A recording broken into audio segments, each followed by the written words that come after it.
The scent of pine and wet earth clung to everything in Greystone territory. To the wooden beams of the pack house, to the fur-lined cloaks hanging by the doors, to my own skin no matter how many times I scrubbed it raw. Tonight, that scent mixed with something sharper, the metallic tang of anxiety that seemed to seep from every wolf gathered in the great hall. I stood at the very edge of the crowd, my blonde hair braided so tightly it pulled at my scalp. When I finally managed to turn away, when I forced my trembling legs to carry me toward the door, he was gone, vanished like smoke in the wind, as if the moment had never happened at all. But I knew better. The ghost of his touch still burned on my skin, a phantom sensation that refused to fade no matter how many times I pressed my palms against my arms, trying to convince myself it had been real. The room felt colder without him in it, and yet somehow the temperature seemed to rise with every passing second, as if the very walls had absorbed the heat of what had transpired between us. Please tell me your name, the city you're watching from, and don't forget to subscribe to this channel. If you didn't watch part 1, you'll miss the full twist, especially the shocking part when, just as his fingers brushed against my skin, I felt it, a surge of power I never knew existed inside me. I wasn't the invisible girl anymore. The Alpha King, for the first time in his life, was at my mercy. You can click the link in the description. It was as if the moment had never happened until the next time we met. And I knew, with a certainty that terrified me down to my very bones, that there would be a next time. There had to be. Because something fundamental had shifted in the universe, some cosmic alignment that could not be undone by mere distance or the desperate attempt to pretend otherwise. The invisible girl. That's who I had been for so long. Unseen, unnoticed, moving through the palace like a ghost among the living. But he had seen me. He had looked at me with an intensity that stripped away every layer of protection I had built around myself, leaving me raw and exposed and achingly vulnerable. The days that followed were torture of the most exquisite kind. Every corridor I walked through seemed to echo with the memory of his presence. Every shadow held the possibility that he might be there, watching me with those eyes that had learned to see what everyone else had missed. I found myself holding my breath whenever I turned a corner, my heart hammering against my ribs in a rhythm that spoke of both hope and dread in equal measure. What would happen when we saw each other again? Would he look through me once more, returning to the comfortable blindness that had defined our relationship for so long? Or would his gaze find mine across a crowded room, acknowledging what had passed between us with an intensity that would make the very air crackle with electricity? I couldn't sleep. Night after night, I lay in my small, austere room, staring at the ceiling and replaying every second of that encounter. The way his breathing had changed when he realized he could see me. The slight widening of his eyes, so subtle that anyone else might have missed it, but I had been watching him for so long that I noticed every minute shift in his expression. The way his jaw had clenched, as if he were fighting against something inside himself, some force that threatened to break through the iron control he maintained over every aspect of his existence. The Alpha King was not a man who allowed himself to be vulnerable, and yet in that moment, I had seen something vulnerable in him. Something human and desperate and utterly compelling. But then he had retreated. Not just physically, though his body had pulled back from mine with a deliberateness that felt like rejection. No, he had retreated into himself, back behind the walls of authority and responsibility that separated him from everyone else. Back into being the Alpha King, cold, powerful, untouchable. The man I had glimpsed in those few charged moments had vanished, replaced once more by the ruler who could not afford to be distracted by something as mundane as desire. The weight of that withdrawal pressed down on me like a physical thing. Had I imagined the connection between us? Had I projected my own desperate longing onto a moment that meant nothing to him? The questions spiraled through my mind in an endless loop, driving me slowly mad with uncertainty. I wanted to believe that what had happened was real, that the fire I had felt burning between us had not been one-sided. But the silence that followed, the way he had simply disappeared without a word, without any acknowledgement of what had transpired, it made me doubt everything. I found myself analyzing every interaction I had ever had with him, searching for clues I might have missed. Had he ever noticed me before?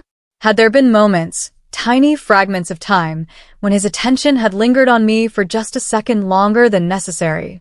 Or had I truly been invisible to him until that fateful moment when something changed, when whatever barrier had kept him from seeing me suddenly fell away? The other servants noticed the change in me, even if they couldn't understand its source. I moved through my duties in a daze, my mind always elsewhere, always circling back to him, to the memory of his eyes on me, drinking me in like a man dying of thirst who had finally found water, to the tension in his body, the way every muscle had seemed coiled and ready to spring, held back only by the thinnest thread of control, to the undeniable evidence that he had wanted me, even if he couldn't or wouldn't act on that want. The longing was unbearable. It settled into my bones like a sickness, making everything feel hollow and incomplete. Food lost its taste. Colors seemed muted and dull. The simple pleasures I had once found in my quiet, invisible existence held no appeal anymore. Because I had been seen. I had been noticed. And now that I knew what it felt like to exist in his awareness, to be the focus of those intense, all-consuming eyes, I couldn't go back to being nothing. I couldn't return to the comfortable anonymity that had once felt like safety. But what choice did I have? He was the Alpha King, ruler of the Werewolf Kingdom, a man whose decisions affected thousands of lives. I was nobody, less than nobody, a servant whose entire existence had been defined by her ability to go unnoticed.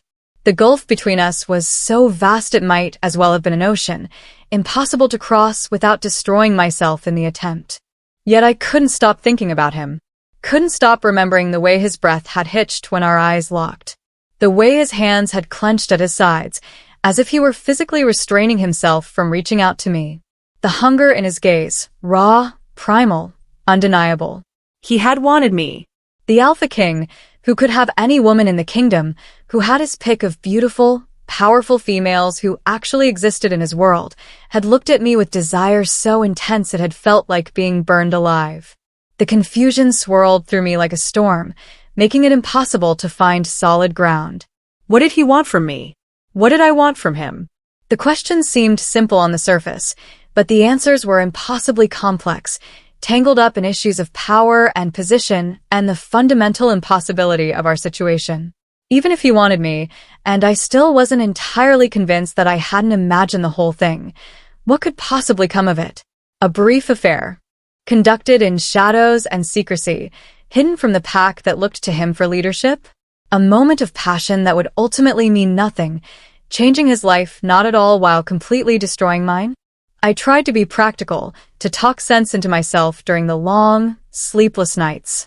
Nothing good could come of this attraction. The smart thing, the safe thing, would be to avoid him completely. To request a transfer to another part of the palace, somewhere our paths would never cross. To rebuild my walls of invisibility, only this time making them strong enough to keep even him out. But my heart rebelled against the very idea. Now that I had felt what it was like to be seen, truly seen, I couldn't bear the thought of hiding again. The truth was, I didn't want to be invisible anymore. Not to him. Not to anyone. Something had awakened inside me during that charged encounter, some dormant part of myself that had been sleeping for years. I wanted to exist. I wanted to matter. I wanted to be looked at with that same intensity, to feel that same electric connection that had made my entire body come alive in ways I hadn't known were possible. But wanting something didn't make it possible. And the painful reality was that the Alpha King had walked away. Whatever he had felt in that moment, whatever desire had flared between us, he had chosen to ignore it. He had retreated back into his cold, powerful self, leaving me alone with the aching memory of what might have been. The room that was once charged with heat now felt empty, almost suffocating. And I was left to wonder if the fire that had burned between us would ever ignite again, or if I would spend the rest of my life warming myself on the memory of a single moment when I had been visible, wanted, alive. He couldn't deny the pull. Even as he sat in the throne room, conducting the business of the kingdom with the same iron authority that had defined his rule for years, his mind kept drifting back to her. To those eyes that had met his with such surprise and vulnerability. to the way her breath had caught when she realized he could see her, truly see her, in a way that no one else ever had. The hunger inside him was not something that could be reasoned away or dismissed as a momentary aberration. It was a living thing, growing stronger with each passing hour, demanding acknowledgement even as he tried desperately to ignore it. But as the ruler, he had no room for weakness. This was the fundamental truth upon which his entire existence was built. The Alpha King could not afford to be distracted by personal desires, no matter how compelling they might be. His world was built on control, control of his pack, control of his territory, control of himself. Every decision he made affected thousands of lives. Every moment of weakness, every lapse in judgment, had consequences that rippled outward like stones thrown into still water. He had learned long ago to subordinate his own wants and needs to the greater good of the pack. It was the price of leadership, and he had paid it willingly for years. Until now. Until her. The invisible girl who had somehow become his undoing. He couldn't understand it, couldn't make sense of the way she had infiltrated his thoughts, taking up residence in his mind like an uninvited guest who refused to leave. He had met countless beautiful women in his life, females of high status and power, perfectly suited to be at the side of an Alpha King. Women who understood the game, who knew how to navigate the treacherous waters of pack politics. Women who could have given him strong heirs and political alliances. And yet none of them had ever affected him the way she did. There was something about her that called to something primal in him, something that went beyond physical attraction or strategic advantage. When he had looked at her, when their eyes had met, and he had suddenly seen her for the first time despite the countless times she must have been in his presence before, it had felt like recognition. As if some part of him had been searching for her without even knowing it, and in that moment of seeing, some fundamental piece of himself had clicked into place. The pack expected him to be a leader, not a man overwhelmed by lust. This was the mantra he repeated to himself as he tried to focus on the matters before him. Trade agreements with neighboring territories. Disputes between pack members that required his judgment. Strategic planning for the challenges that lay ahead. These were the things that should occupy his thoughts, not the memory of a servant girl's surprised gasp or the way her pulse had fluttered visibly in her throat when he had stepped closer to her. But the more he tried to push thoughts of her away, the more insistently they returned. It was maddening, this loss of control over his own mind. He prided himself on his discipline, on his ability to compartmentalize and focus on what was important. Yet here he was, barely able to concentrate on crucial pack business because he couldn't stop thinking about the way she had looked at him, as if he were the only thing in the world that mattered. As the Alpha King, he was used to being in control. Control was power, and power was everything. From the moment he had taken his father's place as the leader of the pack, he had understood that control was what separated a strong alpha from a weak one. Control over his wolf, keeping the beast in check when instinct demanded action. Control over his emotions, never allowing anger or fear or desire to cloud his judgment. Control over the pack, maintaining order through a careful balance of respect and fear. He had built his entire identity on this foundation of control, and it had served him well. But now, with every passing second, his mind kept returning to the girl. My girl, he found himself thinking, though he had no right to claim her as his. The one who had always been invisible, moving through his world like a ghost he had never known existed. It felt like an impossible struggle, resisting what he couldn't understand, couldn't control. And the Alpha King did not accept things he couldn't control. He had tried to analyze it rationally, to break down the attraction into component parts that could be understood and managed. Physical desire was natural, after all. He was a werewolf, a creature of instinct and passion, and it had been a long time since he had allowed himself the indulgence of a physical relationship. Perhaps this was simply his body's way of reminding him that he was still a man with a man's needs, regardless of the crown he wore. But this explanation felt hollow, insufficient to account for the intensity of what he felt. This wasn't just physical desire, though that was certainly part of it. When he thought of her, it wasn't only her body he craved, though the memory of her trembling in his presence had ignited a fire in his blood that refused to be extinguished. No, it was something more than that. Something that went deeper than mere lust. It was the way she had looked at him, as if seeing him for the first time. As if he were not the Alpha King, not the powerful ruler everyone else saw, but simply a man. A person, separate from the title and the responsibility and the weight of expectation that pressed down on him every moment of every day.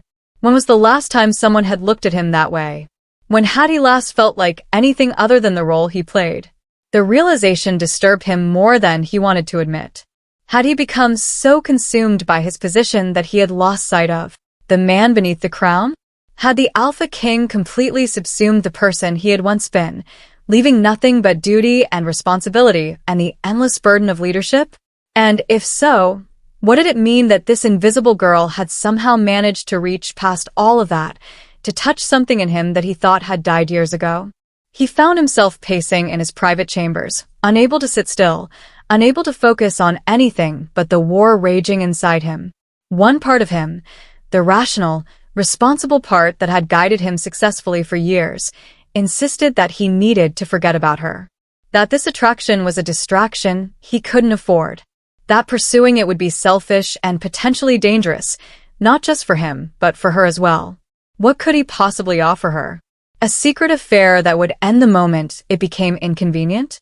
A relationship conducted in shadows, hidden from the pack that would never accept a servant as their king's chosen mate.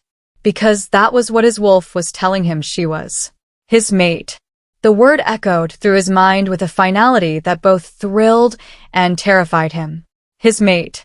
The one person in all the world who was meant for him, who completed him in ways he hadn't even known he was incomplete.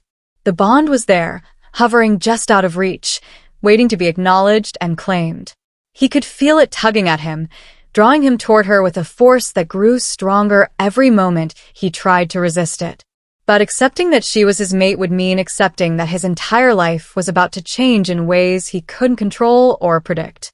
It would mean acknowledging that the pack's expectations and his own carefully laid plans for the future meant nothing in the face of this undeniable pull.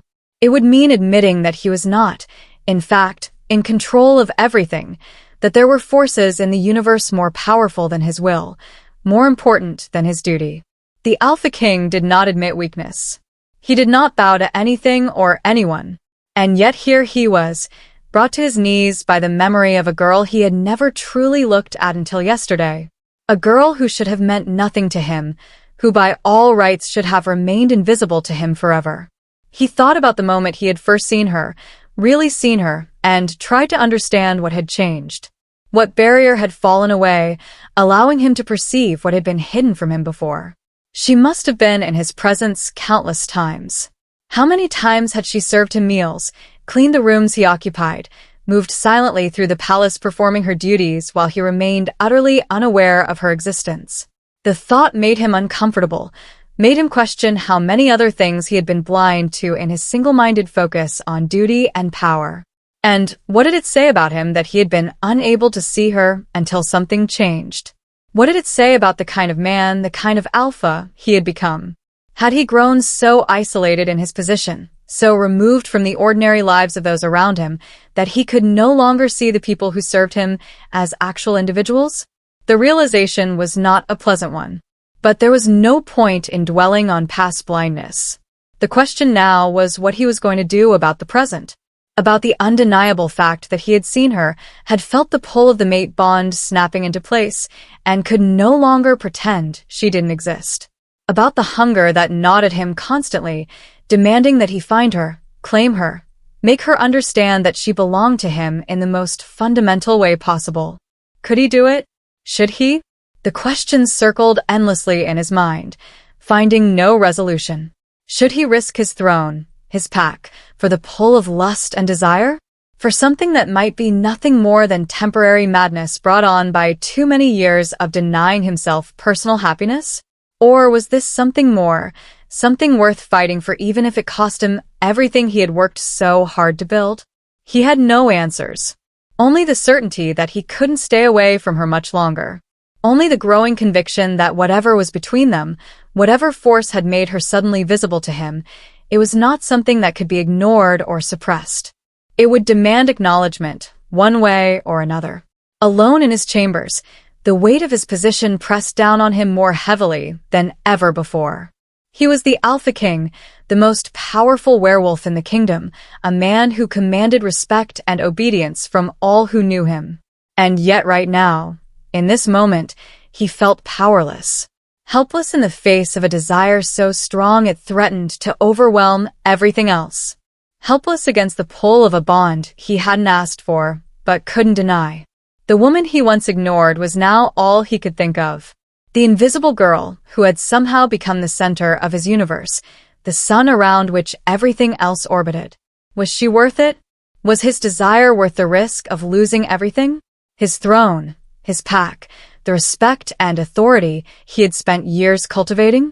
Could any woman, no matter how compelling, be worth that price? But even as he asked himself these questions, he knew he was already lost. The choice had been made the moment he had seen her, the moment the mate bond had sparked to life between them. He could fight it, could resist for a while longer, but ultimately he would give in. Because denying the mate bond was like trying to deny his own nature, and the Alpha King, for all his control, was still a werewolf at heart. And werewolves could not, deny their mates. The only question that remained was how much damage would be done before he finally accepted the inevitable. He couldn't stay away. The decision had been building inside him for days, growing from a whisper to a roar that drowned out every rational objection his mind could offer. Every inch of him was telling him to find her, claim her, make her see him the way he now saw her, not as invisible, but as the woman who made him feel human, who reminded him that beneath the crown and the authority and the crushing weight of responsibility, he was still a man with a man's heart, capable of feeling things he had thought long dead. But could he?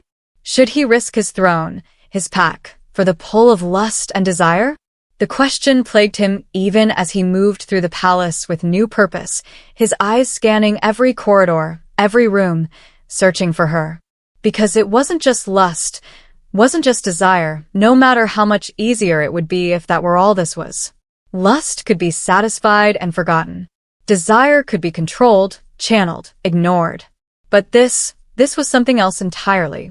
This was the mate bond in all its terrible, beautiful power, and fighting against it was like fighting against gravity or the turning of the earth.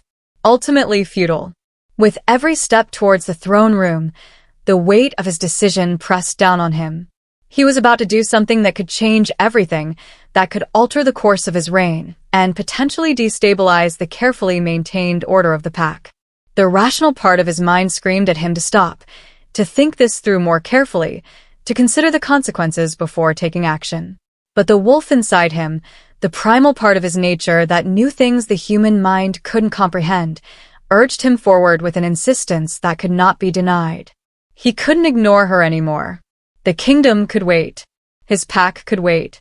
The endless meetings and decisions and responsibilities that filled every moment of his days could all wait. Because if he didn't do this, if he didn't act on this pull that was driving him slowly mad, he would be no good to anyone. He would be a hollow shell going through the motions of leadership without any real substance behind it. The pack deserved better than that. He deserved better than that. His world, as it was about to change. He could feel it with the certainty of prophecy, could sense the shifting of destiny beneath his feet. Nothing would be the same after this. The comfortable patterns of his life, the predictable rhythms of duty and power that had defined his existence for so long, were about to be shattered beyond repair.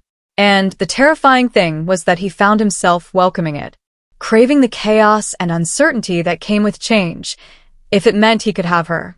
He had made discreet inquiries, learning her routines without making his interest obvious.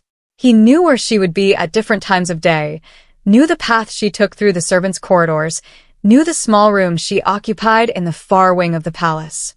The knowledge felt simultaneously invasive and necessary. He was the Alpha King. He had the right to know everything about everyone in his domain. But there was something different about this knowledge, something more personal than the strategic information he typically gathered. This wasn't about security or control. This was about need. The grand hall of the palace stretched before him, a world of power and decadence that he had built stone by stone. The throne at the far end was more than just a seat. It was a symbol of everything he had achieved, everything he had sacrificed to get here. How many times had he sat in that throne, making decisions that affected countless lives, bearing the weight of an entire kingdom on his shoulders? How many times had he reminded himself that his personal desires were secondary to the good of the pack? Too many to count. And yet here he was, about to throw all of that away for a woman he barely knew. A servant girl who should have meant nothing to him. Who would have meant nothing to him if not for the inexplicable twist of fate that had made her suddenly visible, suddenly essential. He paused in the center of a hall, looking up at the vaulted ceiling with its intricate carvings depicting the history of his lineage. Generations of Alpha Kings stared down at him from those carved reliefs, their stern faces seeming to judge his weakness. What would they think of what he was about to do? Would they understand? Or would they condemn him for allowing personal desire to interfere with duty? But then, how many of them had found their true mates? How many had been forced to choose between the mate bond and their responsibilities? The histories were full of strategic marriages, political alliances formed through carefully arranged matings. Very few of his ancestors had been lucky enough or unlucky enough, depending on how you looked at it, to find the one person the universe had chosen specifically for them. Perhaps that was why the mate bond was so rare, so precious. Because when it did occur, it was undeniable, overwhelming, impossible to ignore. Nature's way of ensuring that at least some pairings were based on something more than politics or power. Some force in the universe had decided that he needed her, that she needed him, and who was he to argue with forces greater than himself? The Alpha King, it seemed, was not as all-powerful as he liked to believe. He resumed walking, his footsteps echoing in the vast space. The palace guards straightened as he passed, offering respectful nods that he acknowledged with barely a glance. They couldn't know what was going through his mind, couldn't sense the turmoil beneath his carefully maintained exterior. To them, he was still the Alpha King, unshakable and eternal. They didn't see the man beneath the title, the one who was about to risk everything for a chance at something real. His mind was already racing ahead, planning his next move. He would find her in one of the private areas of the palace, away from prying eyes and gossiping servants. Somewhere they could talk without interruption, without the weight of their respective positions crushing down on them. He needed to know if she felt it too, this pull that was consuming him. He needed to understand if the connection he senses real, or if he was projecting his own desperate longing onto a situation that meant nothing to her. But he was afraid of what he might discover. What if she didn't feel the mate bond?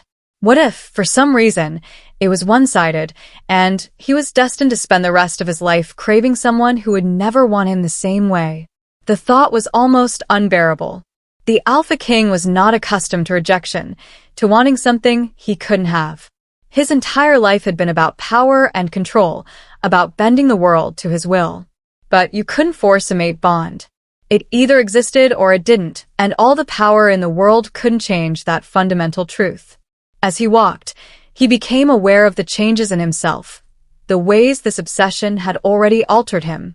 He was more irritable with his advisors, less patient with the petty squabbles and political maneuvering that usually he handled with diplomatic ease. He had been distracted during important meetings, his mind wandering when it should have been focused on matters of state. He had even snapped at a high-ranking pack member the other day, something he never did, because the man had interrupted his thoughts at a crucial moment. The pack had noticed. He could see it in the way they looked at him, the subtle shift in their behavior around him. They didn't understand what was happening, but they could sense that something was different about their king. And if he didn't get this situation under control soon, if he didn't either claim his mate or somehow find a way to sever the bond before it drove him completely mad, the pack's stability would be compromised. Which was exactly why he needed to act now. Decisiveness had always been one of his strengths as a leader. When faced with a problem, he didn't vacillate or second-guess himself endlessly. He gathered information, made a decision, and acted. This situation was no different, even if the stakes were higher than usual. He had all the information he needed. She was his mate, he wanted her, and staying away from her was slowly destroying him from the inside out. The decision was made. All that remained was action. But as he moved through the palace with new determination, a small voice in the back of his mind whispered warnings he couldn't quite silence. What if claiming her destroyed her? What if bringing her into his world, exposing her to the harsh realities of pack politics and the jealousies that would inevitably arise, was the worst thing he could do to her? What if the kindest thing would be to let her go, to let her remain invisible and safe, untouched by the complications that came with being connected to him? He pushed the thoughts away with force. He couldn't think like that. Couldn't second-guess himself now that the decision was made. The mate bond wasn't something that could be ignored for her benefit or his. It was a fact of nature, immutable and eternal. Fighting it would only cause both of them pain. Better to embrace it, to accept what the universe had given them, and deal with the consequences as they came. The kingdom could fall. His leadership could be compromised, but the desire inside him could no longer be ignored. The next time they crossed paths, there would be no turning back. He had already committed to this course of action, had already accepted that his life was about to change in fundamental ways. Was he willing to sacrifice everything for her? Yes. The answer came without hesitation, surprising him with its certainty. Yes, he was willing to risk it all. Because a life without her, now that he knew she existed, now that he had felt the pull of the mate bond, would be no life at all. It would be a slow death, a gradual withering of everything that made him who he was. Better to burn bright and risk everything than to live 1,000 years in comfortable numbness. The Alpha King had made his choice. Now all that remained was to find her and see if she would choose him in return. Our eyes met again, and the world seemed to stop. Time itself held its breath, waiting to see what would happen in this moment that felt both inevitable and impossible. But this time it was different. There was no mistaking the fire in his gaze, no room for doubt about what he wanted. The hunger was there, raw and undisguised, burning with an intensity that made my knees weak. He was no longer the cold, untouchable Alpha King, the distant figure of power and authority who existed in a realm far removed from ordinary lives. He was just a man, standing before me, vulnerable and exposed in a way he never had been before. I had been preparing for this moment, though I hadn't known when or how it would come. Every time I turned a corner in the palace, every time I entered a new room, my heart would race with the possibility that he might be there, that I might look up and find those eyes on me again, seeing me with that same intensity that had shaken me to my core. But nothing could have truly prepared me for the reality of it, for the overwhelming force of his presence when he finally found me. I was in one of the smaller courtyards, a secluded space that most people in the palace forgot existed. It was my refuge, the place I came when I needed to be alone with my thoughts, away from the endless bustle and noise of the palace. The afternoon sun filtered through the leaves of an ancient tree, creating patterns of light and shadow on the stone floor. I had been lost in thought, replaying our previous encounter for the 1,000th time, when I sensed his presence. I don't know how I knew he was there before I saw him. Some instinct, some awareness that hadn't existed before our first encounter, made me turn even before he spoke. And there he was, standing in the archway that led to the courtyard, his broad shoulders nearly filling the space. He was watching me with an expression I couldn't quite read, something between determination and uncertainty that seemed at odds with the confident authority he usually projected. For a moment, neither of us moved. We simply stood there, frozen in place, as if any movement might shatter whatever fragile thing existed between us. The air felt thick, charged with electricity like the moments before a storm. I could hear my own heartbeat, thundering so loudly I was sure he must be able to hear it too. My hands trembled at my sides, and I clasped them together to hide the shaking. "I've been looking for you," he said finally, his voice rough, lower than usual. The simple words sent shivers down my spine. The Alpha King had been looking for me. For me, the invisible girl who had spent years perfecting the art of going unnoticed. The absurdity of it might have made me laugh, if I hadn't been so terrified and thrilled in equal measure. I My voice came out as barely a whisper, and I had to clear my throat and try again. "I've been here, my lord." The formal address felt wrong, inadequate for whatever this moment was, but I didn't know what else to call him. Using his name seemed too intimate, too presumptuous for someone in my position. He flinched slightly at the title, and I realized that he didn't want the formality between us any more than I did. "Don't," he said, taking a step into the courtyard. Then another, moving slowly, as if approaching a wild animal that might bolt at any sudden movement. "Don't call me that. Not here. Not now." "Then what should I call you?" The question came out bolder than I intended, with a hint of challenge that surprised me. Where was this courage coming from? I, who had spent my entire life trying to be small, to take up as little space as possible, was suddenly questioning the Alpha King. A slight smile tugged at the corner of his mouth, the first genuine smile I had ever seen on his face. It transformed him, softening the harsh lines and making him look younger, more approachable.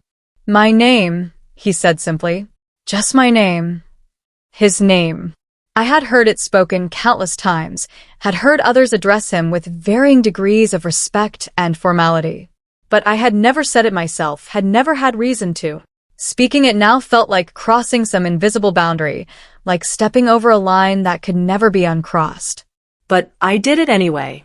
I spoke his name, quietly, testing how it felt on my tongue. And I saw the effect it had on him, saw the way his eyes darkened and his breathing changed, as if hearing his name from my lips affected him in some profound way. "Again," he commanded softly, still moving closer. Now he was only a few feet away, close enough that I could see the flecks of gold in his eyes, could smell the scent of him. Pine and leather and something wild that made my wolf stir within me. I said his name again, louder this time, more confident. And this time when he reacted, there was no mistaking the desire in his expression. The hunger that had been simmering beneath the surface since our first encounter broke free, and I could see in his eyes exactly what he wanted, what he needed. "Do you feel it?" he asked, his voice barely above a whisper now. "This pull between us. Tell me you feel it too, that I'm not going mad." I wanted to deny it, wanted to protect myself from the vulnerability of admitting the truth. But I couldn't lie to him, not when he was looking at me like that, not when every cell in my body was screaming at me to close the distance between us. "Yes," I admitted. "I feel it." The relief that washed over his features was profound, as if my simple acknowledgement had lifted some terrible weight from his shoulders. "I've tried to stay away," he confessed, and there was something almost desperate in his voice. "I've tried to convince myself that this is madness, that I should forget about you, and focus on my duties. But I can't. Every moment I'm not with you feels wrong, incomplete. You've gotten under my skin, into my blood, and I can't make it stop. I don't want to make it stop." His words struck something deep inside me, resonating with my own experience. "I don't understand it," I said. "How can this be happening? I'm nobody. I'm nothing. You're the Alpha King, and I'm everything," he interrupted, closing the final distance between us. Now we were close enough to touch, close enough that I could feel the heat radiating from his body. "You're everything. Don't you see that? Don't you understand what this means?" I shook my head, not trusting my voice. I had suspicions, of course. I had spent countless hours analyzing what I felt, trying to make sense of the impossible connection that seemed to exist between us. But I was afraid to name it, afraid that speaking it aloud would make it real and therefore breakable. "You're my mate," he said, and the words hung in the air between us, heavy with significance.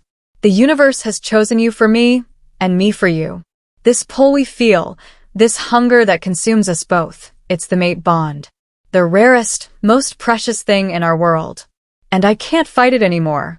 I don't want to fight it anymore." His mate. The Alpha King's mate. The words should have filled me with joy, with the kind of happiness that came from finding the one person in all the world who is meant for you. But instead, they filled me with terror. Because being his mate meant stepping into a world I didn't understand, taking on responsibilities I wasn't prepared for, facing challenges that could destroy me. I can't. I struggled to find the words, to express the overwhelming fear that was threatening to swallow me whole. I don't know how to be what you need. I don't know how to be a queen, how to navigate pack politics, I don't need a queen, he said fiercely, his hands coming up to cup my face, forcing me to look at him. I need you. Just you, exactly as you are. The woman who's been invisible to everyone else, but who shines so brightly, I can't look away. The woman who makes me feel human instead of just a title. The woman who has somehow become more important to me than my throne, my pack, my entire world. Tears pricked at my eyes, overwhelmed by the intensity of his words, by the raw emotion in his voice. But what about your pack? What will they say when they find out their king has chosen a servant as his mate? Let them say what they will, he replied, and there was steel in his voice now, the authority of an alpha who would not be questioned. You are my mate. That makes you their queen, whether they like it or not. Anyone who challenges that will answer to me. Our eyes met again, and this time I couldn't look away. Couldn't deny the pull that had been drawing us together since the moment he first truly saw me. There was no mistaking the fire in his gaze, the absolute certainty that we belonged together. And despite my fears, despite all the rational objections my mind could offer, I found myself believing him. Believing that somehow, against all odds, this could work. I'm afraid, I whispered, admitting the truth I had been trying to hide even from myself.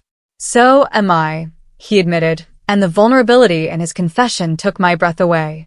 The Alpha King admitting fear, admitting weakness. All because of me. I'm terrified that I'll fail you, that I won't be able to protect you from the ugliness that comes with my position. I'm afraid that bringing you into my world will destroy everything that makes you who you are. But I'm more afraid of a life without you in it. So I'm choosing to be brave. Will you be brave with me? It was a question, but it was also a plea. An invitation to leap into the unknown together, to trust that the bond between us was strong enough to weather whatever storms might come. And as I looked into his eyes, saw the hope and fear and desperate longing there, I knew there was only one answer I could give. Yes, I breathed. Yes, I'll be brave with you. The smile that broke across his face was like the sun emerging from clouds, brilliant and warm and utterly transformative. And then he was pulling me closer, erasing the final distance between us, and I was going willingly, eagerly, into his arms. Our bodies fit together perfectly, as if we had been designed specifically for each other. I could feel the thunder of his heartbeat against my chest, matching the rhythm of my own. Mine, he murmured against my hair, and the possessiveness in his voice should have alarmed me, but instead sent thrills through my entire body. You're mine, and I'm yours, and nothing will ever change that. Yours. I agreed, the word feeling both foreign and perfectly right. I'm yours. And in that moment, with his arms around me and his scent surrounding me, and the mate bond humming between us like a living thing, I believed it. Believed that somehow, despite all the obstacles and challenges that lay ahead, we would find a way to make this work. Because the alternative, a life without him, now that I knew what it felt like to be held by him, was unthinkable. Our eyes met again, and there was no mistaking the fire in his gaze. No mistaking what was about to happen next. He was no longer the cold, untouchable Alpha King. He was just a man, standing before me, vulnerable and exposed and utterly, completely mine. And I was no longer invisible. I was seen, wanted, cherished. I was his mate, and that changed everything. He reached for me, his touch hesitant but insistent, as if he couldn't quite believe I was real, that I was actually here in his arms. His fingers traced the line of my jaw with a gentleness that seemed at odds with the barely controlled power I could feel thrumming through his body. Every point of contact between us sent sparks of electricity racing across my skin, igniting nerve endings I hadn't known existed. The fire between us ignited again, uncontrollable, more intense than before now that we had named what existed between us. It was as if every inch of me screamed for him, demanding more contact, more closeness, more everything. My wolf was rising to the surface, drawn to his in a way that transcended conscious thought or rational decision-making. This was nature, pure and primal, the most fundamental drive that existed in our kind. The mate bond was no longer a theory or a possibility. It was a living, breathing reality that demanded acknowledgement. And for the first time, I didn't fight it. I didn't try to suppress the desperate need that had been building inside me since our first encounter. I didn't attempt to be practical or sensible or to think about the consequences of what we were doing. I simply surrendered to the inevitable, letting myself feel everything without reservation or fear. His lips brushed against mine, tentative at first, as if giving me one last chance to pull away, to reject what was happening between us. But I was done running, done hiding, done pretending I didn't want this with every fiber of my being. I pressed closer, rising on my toes to deepen the kiss, and felt him groan against my mouth. The sound seemed to break whatever last threads of control he had been maintaining. His arms tightened around me, pulling me flush against his body, and the kiss changed from gentle exploration to desperate claiming. He kissed me like a man starving, like I was air, and he had been drowning, like nothing else in the world mattered except this moment, this connection, this perfect rightness of two souls finally finding each other. I had never been kissed like this before, had never experienced anything close to the all-consuming passion that threatened to burn us both alive. Every nerve ending in my body was on fire, every thought focused solely on him, the taste of him, the feel of him, the scent that surrounded me and made my wolf howl with recognition and need. We were no longer invisible to each other. We were the only things that existed in the universe, two halves of the same whole finally coming together after a lifetime of separation. There was no turning back now. The mate bond had been acknowledged, accepted, and now it demanded completion. He pulled back slightly, his breathing ragged, his eyes dark with desire. "Tell me to stop," he commanded, though his grip on me didn't loosen. "Tell me to stop, and I will. But if you don't, if you let this continue, there's no going back. Do you understand? Once I claim you as mine, once we complete the bond, you'll be bound to me for life. Forever. And I won't let you go, no matter what happens." The warning should have scared me. The intensity of his words, the absolute certainty in his voice, should have sent me running.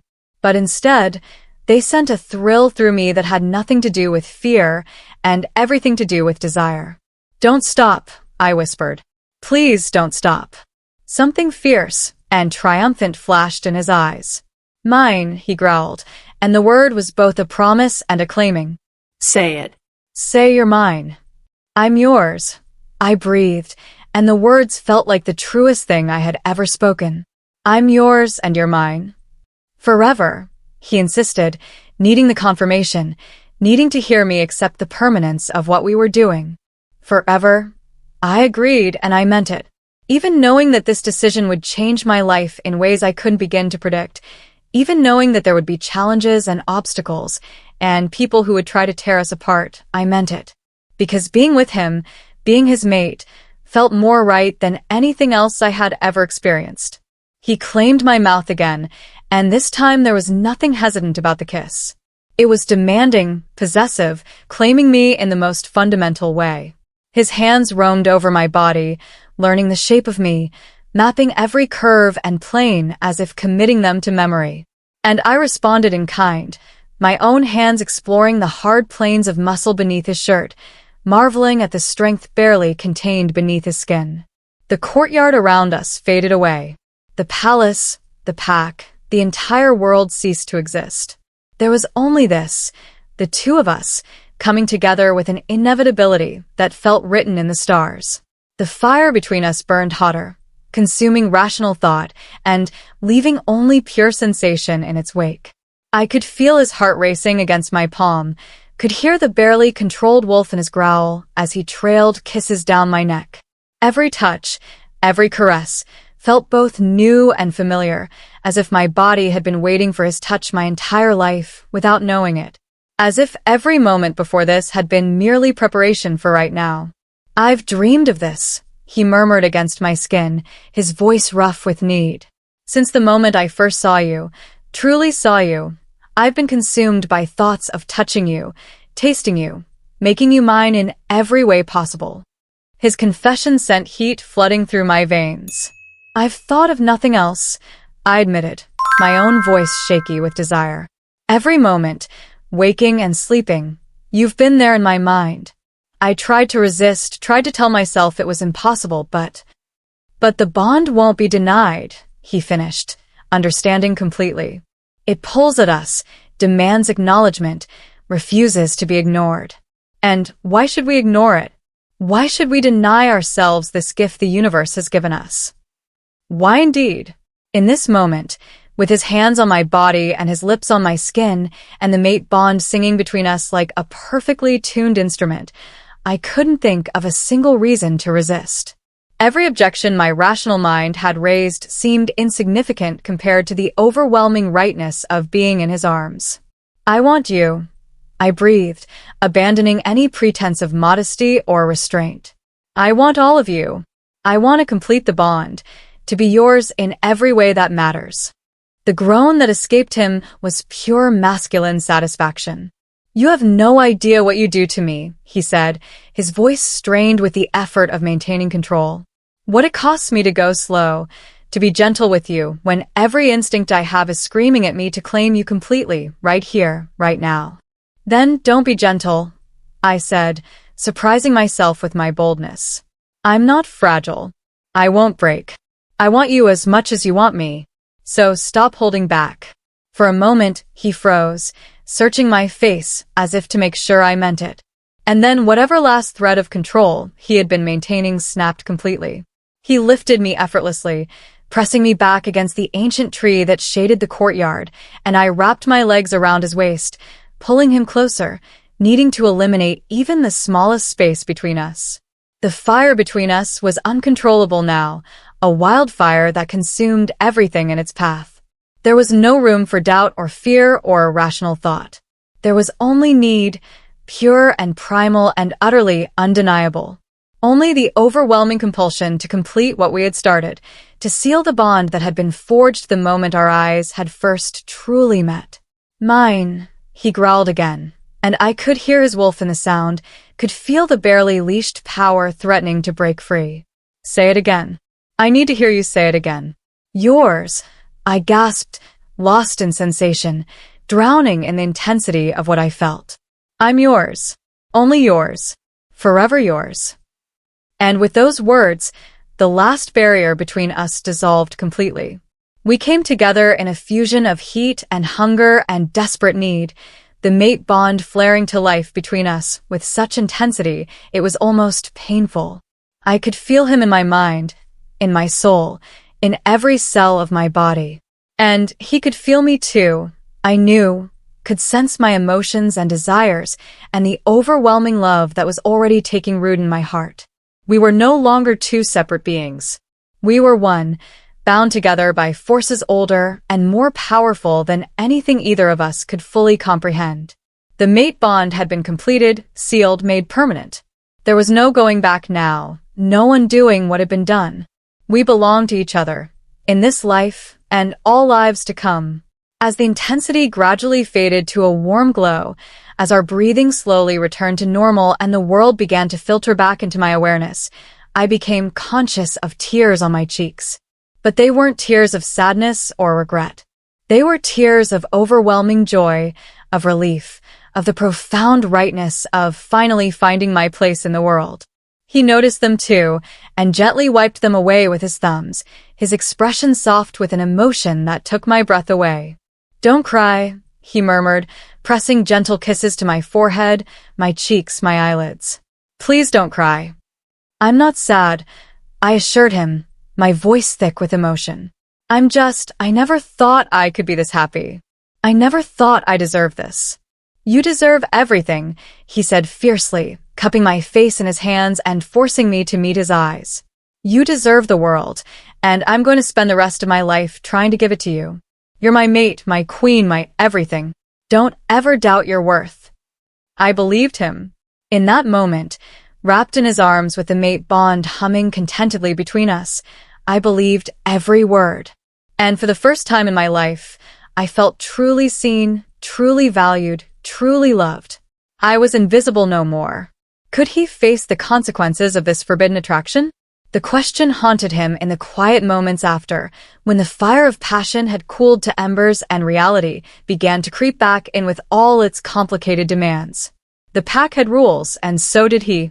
Traditions that had governed werewolf society for thousands of years, expectations that couldn't simply be dismissed because of personal desire.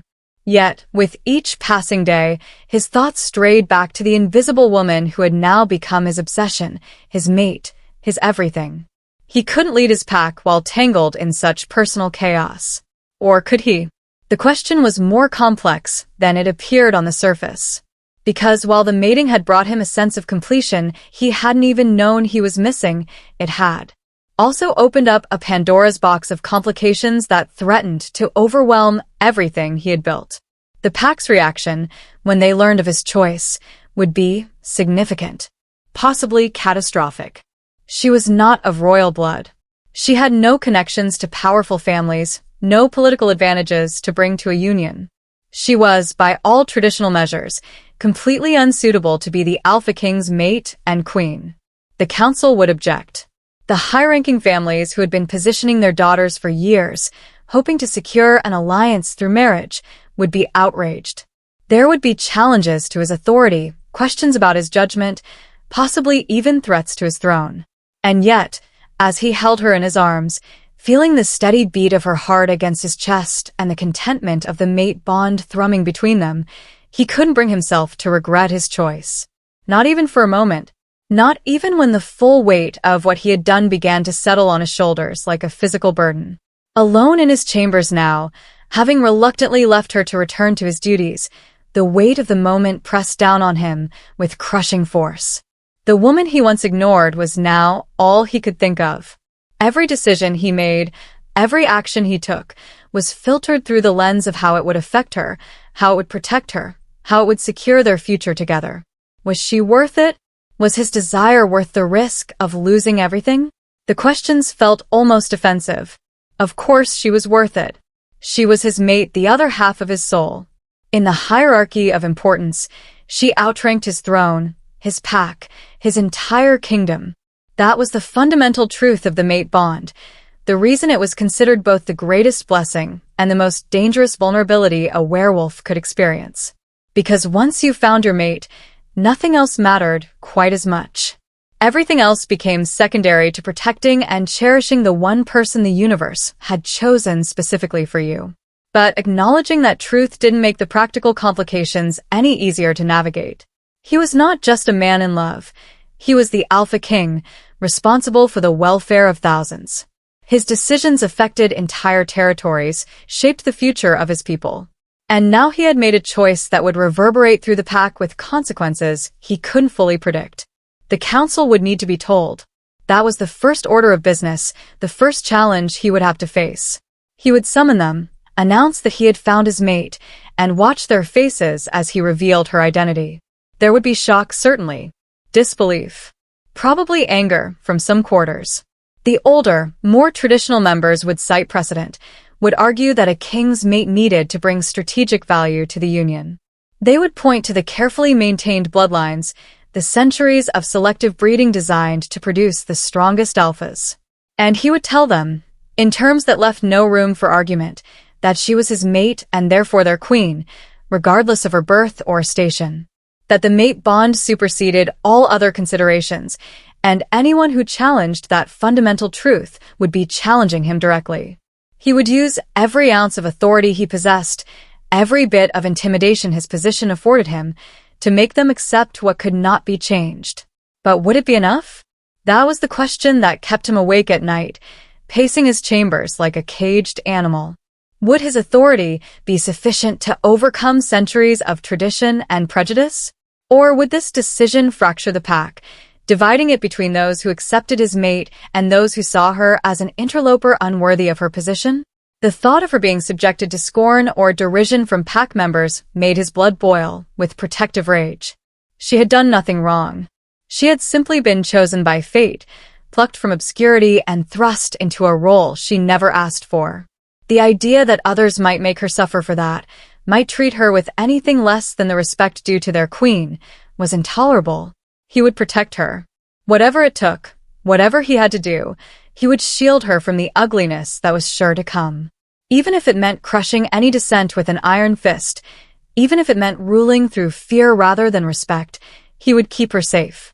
The mate bond demanded nothing less.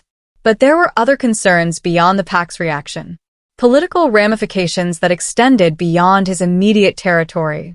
Other alpha leaders who would see his choice as weakness, as evidence that he had allowed personal desire to cloud his judgment. Enemies who might view this as an opportunity, a chance to strike while the Alpha King was distracted by matters of the heart. He would need to be more vigilant than ever, more careful about security and defense. Because he now had something precious to lose, something that his enemies could use against him. The realization was sobering. He had always known that being Alpha King meant having a target on his back, that there were those who would gladly see him fall if given the opportunity. But he had never cared before, had never feared death or defeat because he had nothing to lose except his throne. Now, everything was different. Now he had her, and the thought of anything happening to her, because of her association with him, was unbearable. Perhaps that was why so few Alpha Kings actually found their mates. Perhaps the universe was merciful in that regard, sparing most leaders the impossible choice between duty and desire, between the pack's needs and the mate bond's demands. But he hadn't been spared, and now he had to navigate waters that few before him had successfully traversed. He thought about his father, who had ruled before him.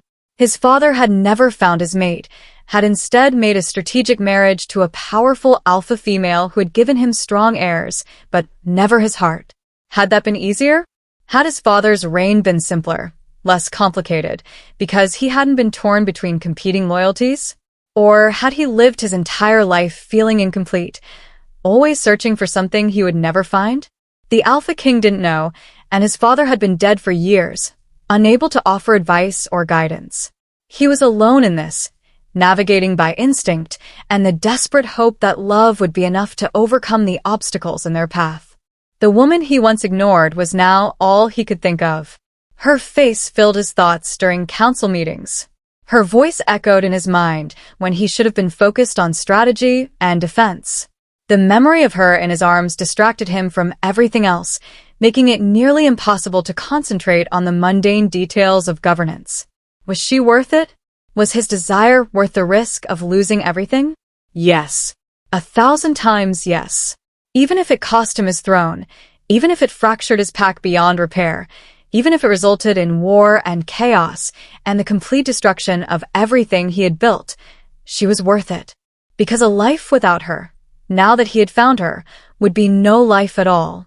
It would be a hollow existence, going through the motions of leadership without any real substance or meaning behind it. But he was determined not to let it come to that. He would find a way to have both, his mate and his throne, personal happiness and effective leadership. It would require all of his skill, all of his cunning, all of the political acumen he had developed over years of ruling. He would need to be smarter than his enemies, more ruthless than his competitors, more determined than anyone who stood in his way. The challenges ahead were daunting, but he had never backed down from a challenge before. He had won his throne through strength and strategy, had maintained his position through a careful balance of respect and fear. He had faced down rebellions, negotiated complex political alliances, survived assassination attempts and coup attempts and countless other threats to his rule. This would be his greatest test yet, but he was determined to emerge victorious. For her sake, if not for his own. Because she deserved to be treated with the respect and honor due to a queen.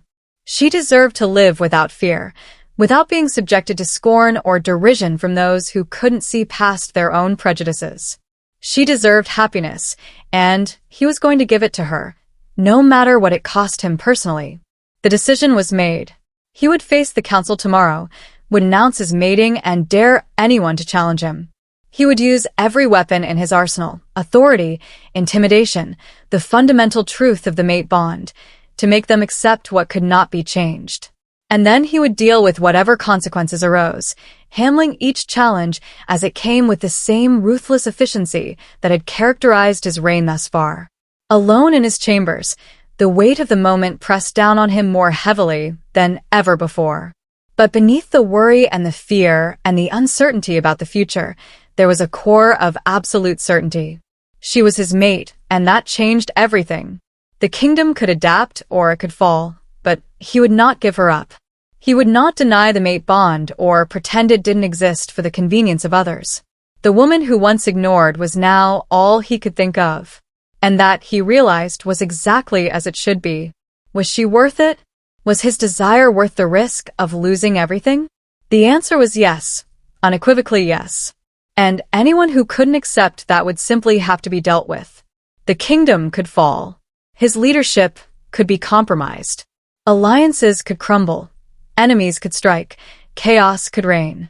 But the desire inside him could no longer be ignored, and more than that, the mate bond itself demanded acknowledgement regardless of the consequences. The next time they crossed paths, there would be no turning back, no pretending that they could somehow undo what had been done. The bond was sealed, permanent, eternal. Was he willing to sacrifice everything for her? The question itself was flawed, he realized. It assumed that he had a choice, that there was some alternative path he could take that would allow him to maintain his throne while denying the mate bond. But there was no such path. The mate bond was not something that could be negotiated with or bargained away. It was a fundamental force of nature, as immutable as gravity or the turning of the earth. Fighting against it wouldn't preserve his kingdom. It would only destroy him from the inside out, leaving him a hollow shell incapable of effective leadership. The real question was not whether he would choose her over his throne, but whether he had the strength and cunning to keep both. Whether he could navigate the treacherous waters of pack politics while honoring the bond that now defined his existence. Whether he was worthy of being both an alpha king and a mate. He stood now before the door to her chambers, having made the decision to bring her fully into his world rather than hiding their bond in shadows and secrecy. It was late, well past the hour when most of the palace had retired for the night, but he knew she would be awake. He could feel her through the bond, sense her restlessness, her own struggles with the changes that had been wrought in both their lives. The door swung open before he could knock, and I stood before him once again. Our eyes met, and I could see the conflict in his eyes, the war between duty and desire that still raged despite the bond that now united us. The Alpha King was no longer the cold, untouchable ruler everyone else saw. To me, he was simply a man, caught between the weight of his responsibilities and the pull of something he couldn't control. Something he didn't want to control. "I can't sleep," I admitted, stepping back to let him enter. The room seemed to shrink with his presence, his sheer physicality filling the space in a way that made my breath catch. Every time I close my eyes, I see them, all the people who are going to hate me for this. All the powerful families whose carefully laid plans I've ruined just by existing. All the challenges we're going to face because the universe decided to make me your mate. He moved toward me with purpose, closing the distance between us in 2 long strides. His hands came up to frame my face, forcing me to meet his eyes. "Look at me," he commanded softly. "Really look at me and tell me what you see." I looked, seeing past the authority and power to the man beneath. "I see someone who's afraid," I said honestly. "Someone who's trying to be strong for both of us, but who doesn't know if he can pull this off. Someone who's torn between what he wants and what he thinks he should want." A smile tugged at his lips, though there was something sad in it.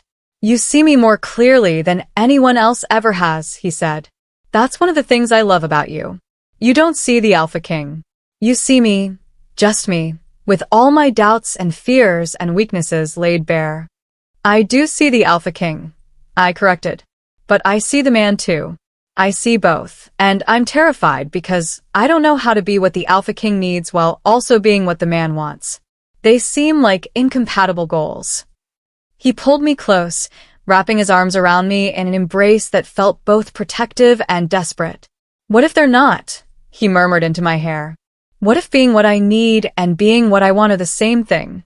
What if the strength I need to rule effectively comes from the love and support of my mate, not from denying that bond in favor of some cold, calculated political marriage?" The hope in his voice was almost painful to hear. "Do you really believe that?" I asked. Or are you just trying to convince yourself that there's a way for this to work? Both, he admitted with brutal honesty. I'm trying to convince myself, but I'm also starting to believe it. The mate bond exists for a reason. It's not a weakness to be overcome, but a strength to be embraced. Our ancestors understood this, even if modern pack politics have forgotten. A true alpha is strongest when bonded to his mate, not when denying that connection for strategic advantage. I wanted to believe him, desperately wanted to trust that his conviction was based on more than just desire and wishful thinking. What about the council? I asked. What about all the high-ranking families who are going to see me as an upstart, an interloper who doesn't belong in their world? You can't just force them to accept me. Can't I? There was steel in his voice now, the authority of an alpha who is used to getting his way. I'm the Alpha King. My word is law. If I say you're my mate and their queen, then that's exactly what you are. Anyone who challenges that challenges me directly, and they won't like the consequences. But ruling through fear and intimidation, is that really the kind of leader you want to be? Is that the kind of kingdom you want to create? I pushed back, needing him to really think through the implications of what he was proposing. The question seemed to deflate some of his certainty, and I watched the conflict play out across his features. No, he said finally. No, that's not the kind of leader I want to be. But I won't let them hurt you. I won't stand by and watch while they try to make you feel small or unworthy or less than what you are. Then we need a different strategy, I said, surprising myself with the firmness in my voice. We need to find a way to win them over, to make them see that I can be an asset rather than a liability. I won't be a weakness you have to protect. I want to be a strength you can rely on. He pulled back to look at me, something like wonder in his eyes. You're already thinking like a queen, he said softly. Already considering the political implications, thinking about strategy and alliances rather than just hiding from the challenges ahead. I'm terrified, I admitted. But I'm done hiding. I've been invisible my entire life, and I refuse to be invisible anymore. If I'm going to be your mate, your queen, then I'm going to step fully into that role. I'm going to learn what I need to learn, become who I need to become. But I can't do it alone. I need you to help me, to teach me, to stand beside me rather than in front of me. The choice was his, and I could feel it, the tension so thick I could barely breathe. He could keep trying to protect me by shielding me from the realities of pack politics, treating me like something fragile that needed to be hidden away. Or he could trust me to be strong enough to handle whatever came, to grow into the role that fate had thrust upon me. You're right, he said after a long moment. You're absolutely right. I've been so focused on protecting you that I haven't been giving you credit for your own strength. You survived years of being invisible, of going unnoticed and undervalued. And you didn't let it break you. That takes a different kind of strength than what I'm used to recognizing, but it's strength nonetheless. Relief flooded through me at his words. So what do? How do we face this together? We start by telling the truth, he said decisively. Tomorrow, I'm calling a full council meeting. I'm going to announce that I found my mate, and I'm going to introduce you as my queen. There will be objections, probably quite a few, but we're going to face them head-on rather than trying to hide what we are. Just like that, I asked, feeling both thrilled and terrified by the prospect. No gradual introduction. No careful preparation? Just like that, he confirmed, ripping off the bandage quickly rather than prolonging the pain. And you're going to be there with me, standing at my side as my equal rather than hidden away like a guilty secret. We're going to show them from the very beginning that we're a united front, that we're in this together. The confidence in his voice was reassuring, even though I knew the reality would be much more complicated than he was making it sound. What if it goes badly? I asked. What if they refuse to accept me? Then we deal with it, he said simply. Together. We find allies among the council, people who can see past tradition to the value of the mate bond. We prove, through our actions and our leadership, that our union makes the kingdom stronger rather than weaker. And if all else fails, we remind them that I'm the Alpha King and my mate is their queen whether they like it or not. It was a plan of sorts, Not a perfect one, and certainly not without risks, but better than hiding in shadows and hoping the problem would somehow resolve itself. Okay, I said, squaring my shoulders and lifting my chin. Okay, we do this. Tomorrow, we face the council together.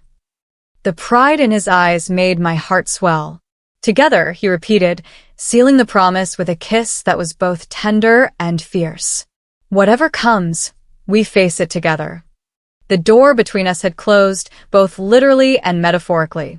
There was no going back now, no undoing the choices that had been made. The path forward was uncertain, fraught with challenges that would test us both in ways we couldn't fully anticipate. But as I stood there in his arms, feeling the strength of the mate bond and the depth of his commitment, I felt something I hadn't felt in years. Hope. Hope that we could make this work. Hope that love could be strong enough to overcome the obstacles in our path.